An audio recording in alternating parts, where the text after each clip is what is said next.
ముఖ్యమంత్రి కుటుంబాన్ని పట్టుకుని మాట్లాడాల్సిన మాటల?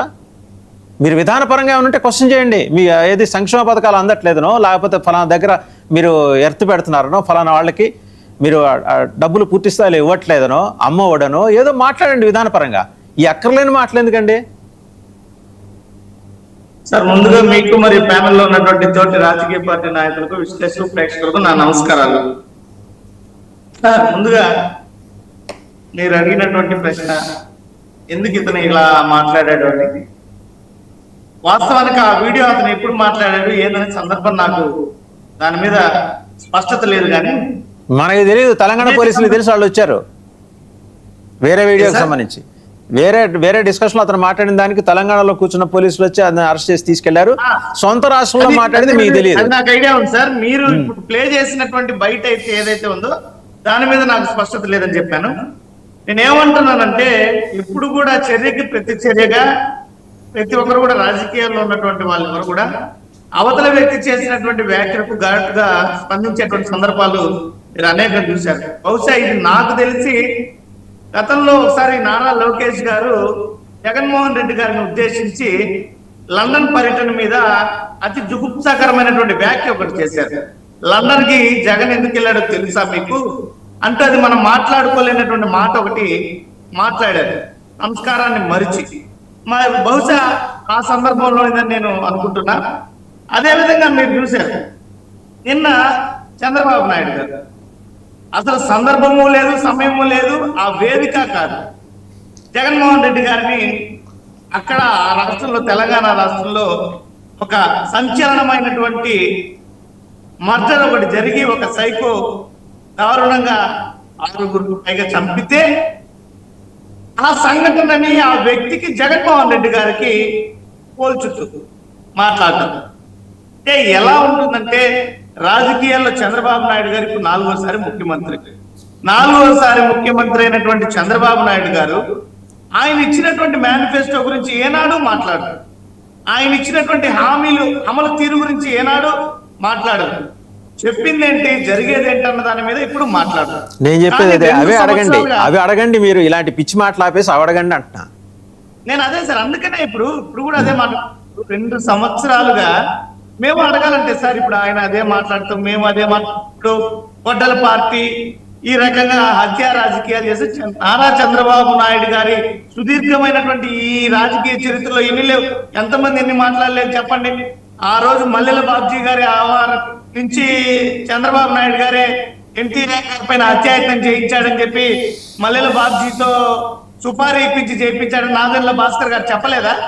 3 లక్షల రూపాయలకి సుపారీ కుదుర్చుకున్నారని. పింగళి దశరథరావు గారు ఎన్కౌంటర్ దినపత్రిక సంపాదకులు వారిని విజయవాడ సత్యనారాయణపురంలో రిక్షాలా పోతున్న అతి దారుణంగా చంపినటువంటి వ్యవహారం చంద్రబాబు నాయుడు గారి మీద ఆనాడు విమర్శలు రాలేదా?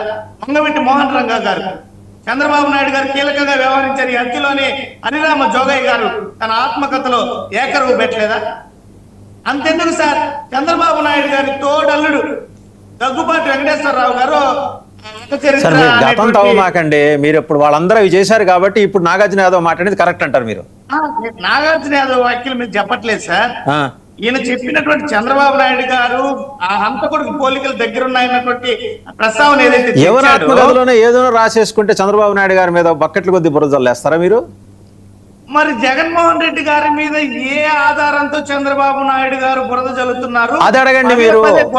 అది అడగండి మీరు. మీ భాష మార్చుకోండి. ప్రశ్నించడం వేరు, దుర్భాష వేరు, రెండింటికి తేడా ఉంది. నేను ఒకటే చెప్తున్నాను సార్, మాట్లాడింది కరెక్టా, దాన్ని సమర్థిస్తావా అన్న? ఒక నిమిషం సురేంద్ర అన్న, మధ్యలో ఇంటరప్షన్ వద్దు. నేను ఒక్క నిమిషం నా అభిప్రాయం చెప్పేస్తాను, నువ్వు మాట్లాడు.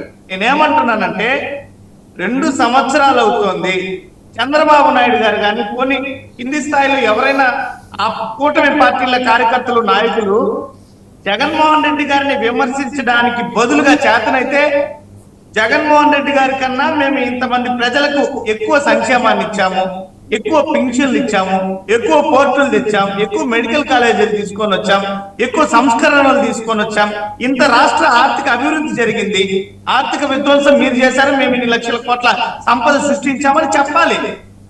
అలా చెప్పుకోలేరు. ఎందుకంటే రాష్ట్ర ఆర్థిక విధ్వంసం ఈ రోజు చంద్రబాబు నాయుడు గారు చేస్తున్నారు.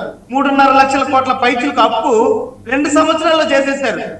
రైట్, అవన్నీ మీరు నెక్స్ట్ రౌండ్ లో అడుగుతారు కానీ ఒకసారి సింగూరు వెంకటేష్ గారి దగ్గరికి వెళ్దాం. విమర్శించి రైట్, మళ్ళీ వస్తాను మీ అలాగే దగ్గరికి. సార్, విధ్వంసం జరిగిందని జగన్మోహన్ రెడ్డి గారిని విమర్శించి ఈరోజు చంద్రబాబు నాయుడు గారు విధ్వంసం చేస్తూ ఎందుకు ఈ నిందలు ఎందుకు వేస్తున్నారు?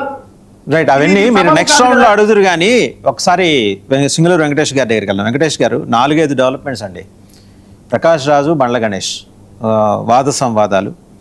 ప్రకాష్ రాజుకి ఎవరో స్క్రిప్ట్ ఇస్తున్నారు, డీప్ స్టేట్ ఇస్తుందేమో, క్రిస్టియన్ మైనారిటీ ఇన్స్టిట్యూషన్స్ ఇస్తున్నాయేమో. ఎందుకంటే FCRA బిల్లు తీసుకొచ్చాం కదా, తీసుకొచ్చేసరికి అమెరికాలో రిపబ్లికన్లు డెమోక్రాట్లు ఏది ఉప్పు నిప్పు వాళ్ళు ఏకమైపోయి గవర్నమెంట్ ఆఫ్ ఇండియా మీద ఒత్తిడి తీసుకొచ్చి నానా గందరగోళం సృష్టించి మొత్తానికంటే క్రైస్తవ మిషన్లని సౌత్ ఇండియా మీద తోలారు. ప్రస్తుతానికి నార్త్ ఇండియాలో కూడా జరుగుతుందో మరి తెలియదు. అందులో భాగంగానే ఇదంతా ఇప్పుడు జడాశ్రావణ్ పెట్టిన సభ, అందులో రావడం మాట్లాడింది. సబ్సిక్వెంట్గా ఈయన ఇన్వాల్వ్ అవటం ప్రకాష్ రాజు, సరే దానికి బండ్ల గణేష్ కౌంటర్, ఇదొక వ్యవహారం. సరే, సుజాత గారి దగ్గర పూర్తి ఎవిడెన్స్ ఉంది ఆ వెనకాల ఎవరున్నారనేది. ఆవిడ కొంత చెప్పారు, మిగిలింది నేను చెప్పా. డీప్ స్టేట్ ఉందనేది స్పష్టమైన సమాచారం ఉంది. అదేదో బయట పెట్టమనండి, ఎక్స్పోజ్ చేయమనండి. గవర్నమెంట్ని ఎక్స్పోజ్ చేస్తే అది గవర్నమెంట్ ఆఫ్ ఇండియాకి ఎంతో మేలు చేసిన వాళ్ళు అవుతారు, ఆంధ్రప్రదేశ్ రాష్ట్ర ప్రభుత్వం వాళ్ళు.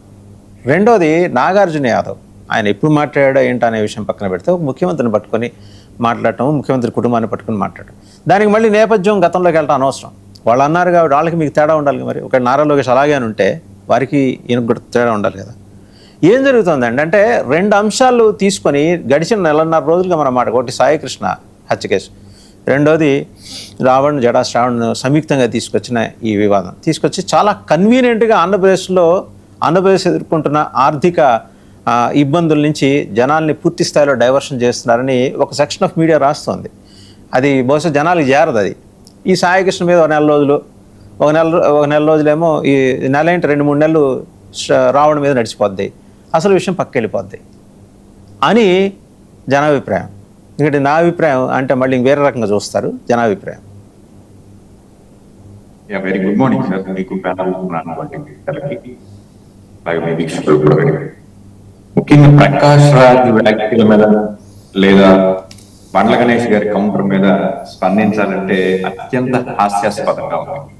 నిజంగా చెప్పాలంటే చాలా సీరియస్ గా డిస్కషన్ చేయాల్సినటువంటి ఇవి కామెంట్స్ ఏవైతే ఉన్నాయో ఇవి కొంతమంది ఎంట్రీస్ తో లేదా ట్వీట్ కి రీట్వీట్స్ తో చాలా ఫన్నీగా తయారు చేసినటువంటి పరిస్థితి. ఎవరు డబ్బు కొడితే ప్రకాష్ రాజ్ గారు డైలాగ్ కొడతారండి? ప్రకాష్ రాజ్